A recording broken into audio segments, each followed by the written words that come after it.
The morning sun barely crested the hills when I discovered the chain-link fence blocking my driveway.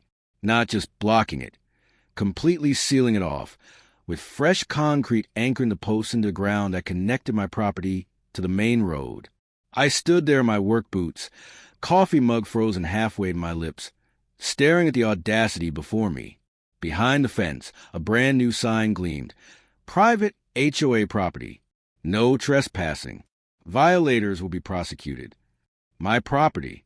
My family's land for 3 generations. And someone had just blocked my only way out. I pulled out my phone and called the county sheriff's office. While I waited on hold, I studied the fence with growing disbelief. This wasn't some overnight amateur job. The posts were professional grade, the concrete work clean and deliberate. Someone had planned this. Sheriff's Department. How can I help you? Yes. Someone has illegally blocked my driveway with a fence. I need a deputy out here. The dispatcher took my information with practiced efficiency, and I was told someone would arrive within the hour. I walked the fence line, my anger building with each step. The barrier stretched a good 30 feet, completely cutting off the access road that ran through a corner of my property. The same access road that was literally the only route connecting my house to the county highway. My phone buzzed. Unknown number.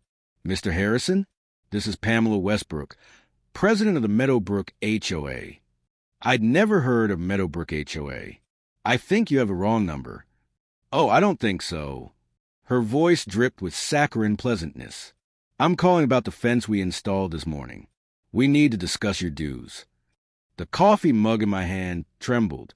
You put up that fence? The HOA voted unanimously to secure our private roads.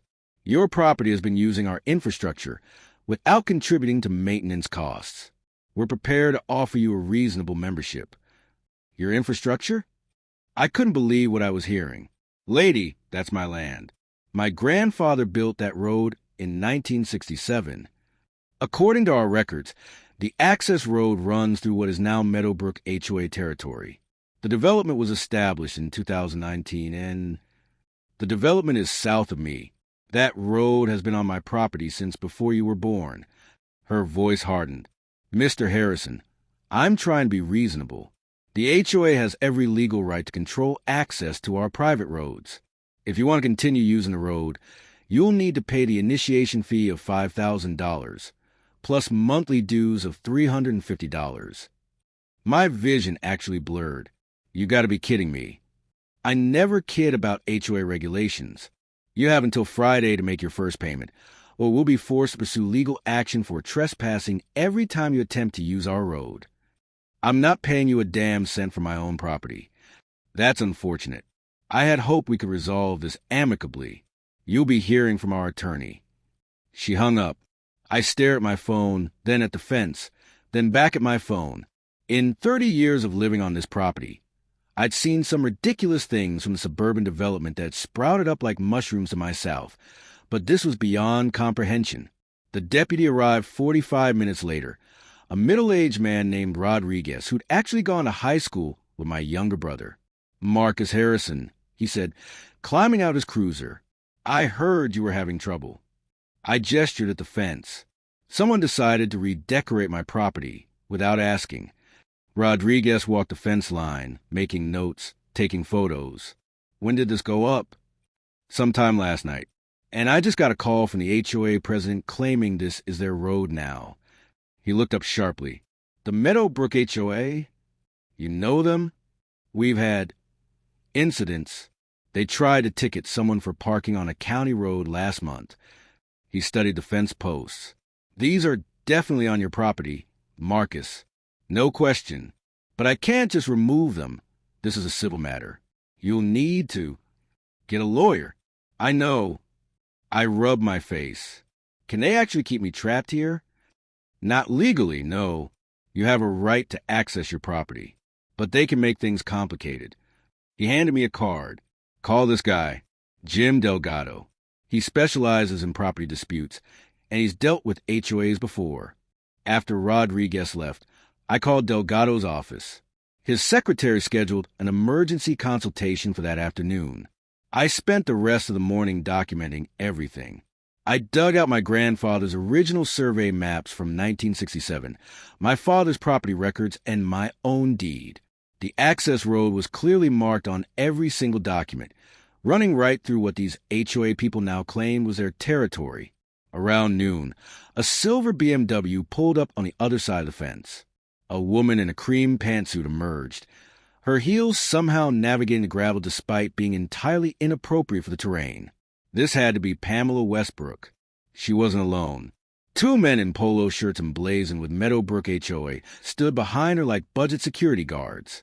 "Mr. Harrison," she called out, as if we were old friends. "I'm so glad I caught you. Have you reconsidered our offer?" I walked to the fence, stopping a few feet back. "Let me make this crystal clear. That road is on my property. It's been on my property since 1967.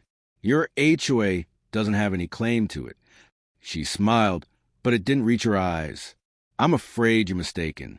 When the Meadowbrook development was established, the county reallocated certain access roads to facilitate the community. It's all properly documented." "Show me the documents."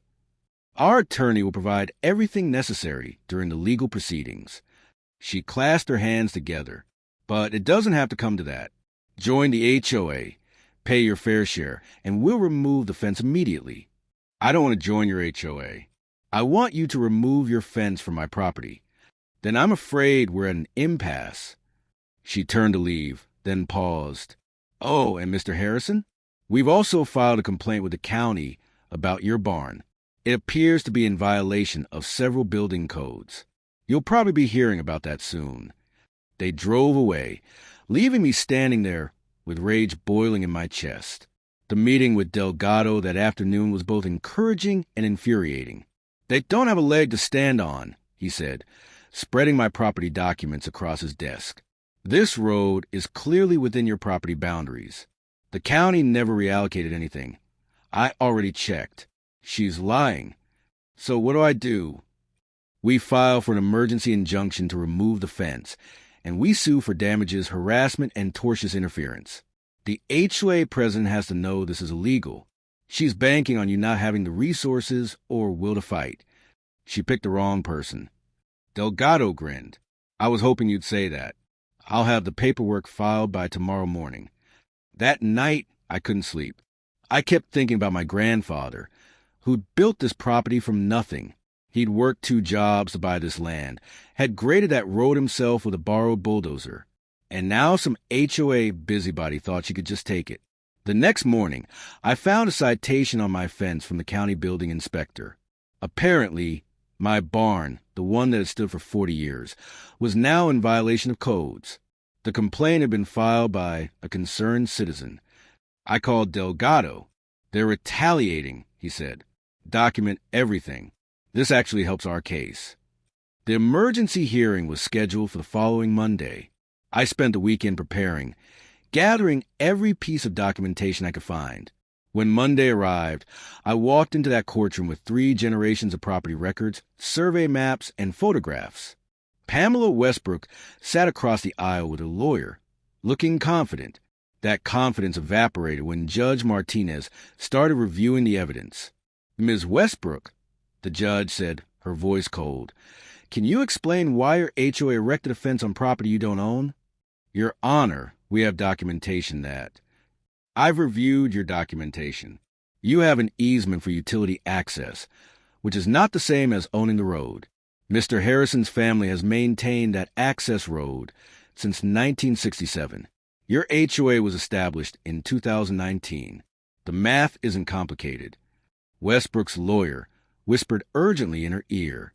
"Furthermore," Judge Martinez continued, "filing a false building code complaint in retaliation is a serious matter. I'm granting Mr. Harrison's injunction. The fence will be removed within 48 hours at the HOA's expense. I'm also awarding Mr. Harrison damages for the cost of this legal action and his time. We'll schedule a hearing for the harassment claim separately." Westbrook's face went white. "Your Honor, surely." 48 hours, Ms. Westbrook. If that fence isn't down, the HOA will be fined $1,000 per day until it is. I walked out of that courtroom, feeling like I could breathe again.